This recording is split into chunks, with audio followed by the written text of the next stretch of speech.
drive this for quite some time. So behind me is the Audi RS3, the saloon version. It's got the updated 2.5 litre 5-cylinder, 400 horsepower now, and it is 25 kilos lighter than the previous version. And Audi claims that this is a little bit sweeter to drive. Now, I've been waiting to drive this for quite some time because it's a really cool car. It's also been supplied by Black Badge Automobiles, a hire company based in London. Follow the links down below, check one of the top right hand corners for a link, and you can see their website on some of the cars they have on the fleet. And this is going to be the first of many that I'm going to show you. So before we actually go out for a drive, because this is a really good driving car, let me show you the styling of this, because I think this is quite elegant.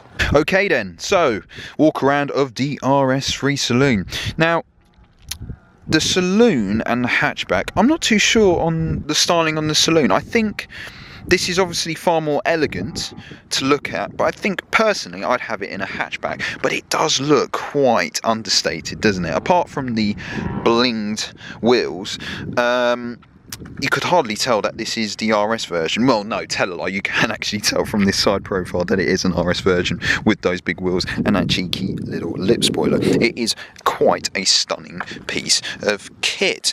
Walk around to the front, obviously it's got the updated lights.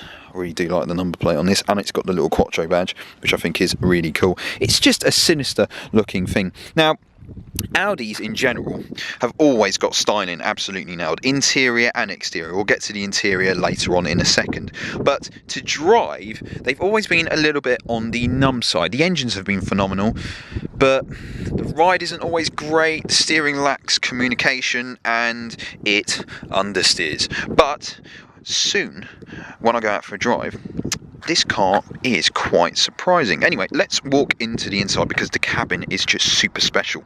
Okay then, so inside, wow, what a place to be in. It's got the optional sports seats, which has got the diamond quilted little checkered things over there, which is really sweet. This one's got an MTM kit, just basically updated valves, but it's also got the MTM floor mats, updated steering wheel. Just the design language in this car is super cool. Obviously, because it's the facelift, it's also got the virtual cockpit, which is really cool. It's very intuitive as well too. Twin clutch gearbox, it's got the optional carbon fibre. Man, Audis just do interiors so well. They do interiors better than any other manufacturer. It's got the updated MMI system. Yeah man, super cool, crisp place to be in. Very minimal as well too, you know. Just start button and off you go. And you can hear that 5-cylinder bark to life.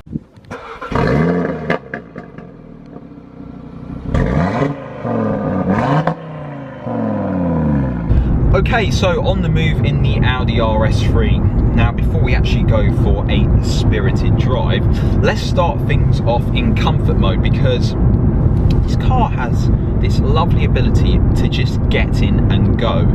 Cars like the BMW M2 don't really feel like that. They feel like you need to sort of warm it up and, you know, basically be a little bit gentle with. Don't get me wrong, I'm not saying that they're not robust enough. It just feels like a car you got to warm up quite a bit before you can get it going. This is a get in and go sort of platform. It's very Golf R-like, but then that's not surprising because it's on the MQB platform in which the Seat Leon, the RS3, the, you know, Golf is all based on. So it's a VAR group engine, but it does sound really good. That 2.5 litre 5-cylinder is really sweet.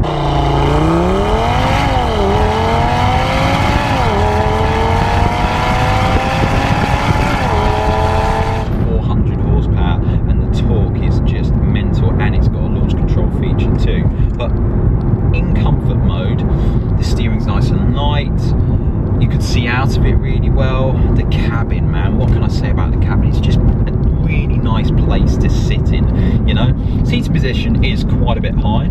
I wish it was sitting down a little bit lower, but you know, hey ho. 2 turns lock to lock as well, so you can just do a quick U-turn like this and there you go, off you go. Twin clutch S-tronic gearbox, just really nice, you know. Twin clutch gearboxes, they don't have the slushiness sharpness or the smoothness at low speeds of a torque converter ZF, but this one though is really nice. It just pulls away so nicely, straight away hops into gear. It's so refined, but then you knock it into dynamic mode, which I'll do in a second. Put the gearbox into manual, and you've got a different car altogether. Now, handling dynamics in the RS3. Now, you're gonna think this car understeers. Well, to be very honest with you, if you find understeer in this car, you're driving it just a little bit too hard. I can't find it on the road, but what makes up for it is that engine.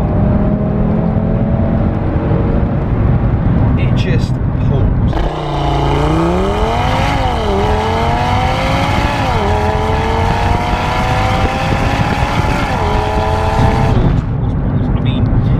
Like there's a step at 5,000 RPM, almost like a variable valve timer like VTEC. The engine just loves to rev, and this gearbox, it just has this Nissan GTR 911 Turbo S feel about it, in the sense of it can just obliterate a road. I mean, the A45 AMG would not see where this had gone until the new one comes out. It just goes, it goes, it goes, it goes, it goes, it goes, and I really do like that. So, the handling characteristics. Now, on a bumpy B road, I reckon the ride would be a little bit unsettling, just in terms of wheel travel. But it's not as bad as RS cars used to be. I think Audi have been listening to enthusiasts and really trying to get up BMW M2's nose. This could be the last 5-cylinder hot hatch we'll ever see, and if it is, I'm going to be deeply, deeply sad, because the engine makes up for everything. It's just a tower of power. In fact, if the red line was about 8,000 RPM, it would almost sound like an R8 V10 Plus. It's just sonorous. So, in cabin, 10 out of 10. Seriously, visually, you know, the money's in there. Chassis, I give it, you know, a solid 7, 8 out of 10 actually. It just feels a little bit numb. The downsides are the steering. The weighting's nice actually. Normally when you whack it in dynamic mode, it just, yeah, it gets all silly heavy. This one is fine, but it doesn't have the feedback. But what new car has the feedback nowadays? Not really, not many at all. What I do like is, once again, I will mention it, the ability to just get in, go, and go quickly.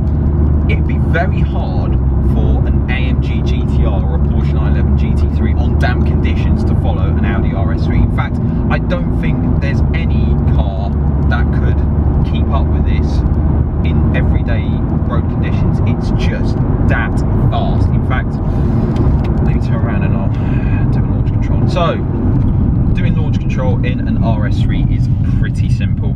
You just come to a halt, make sure that the traction control is in sport. You can have gearbox in manual, but I'd leave it in auto. Left foot on the brake, right foot on the gas.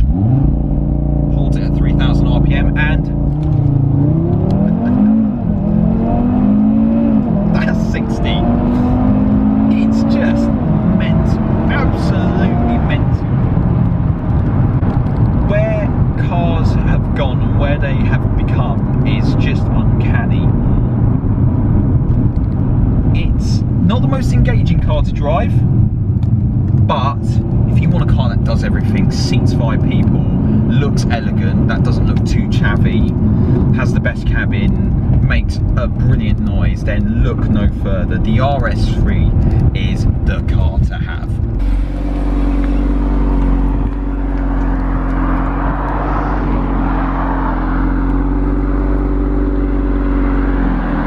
as you can tell, I was super impressed with this RS3. What a car.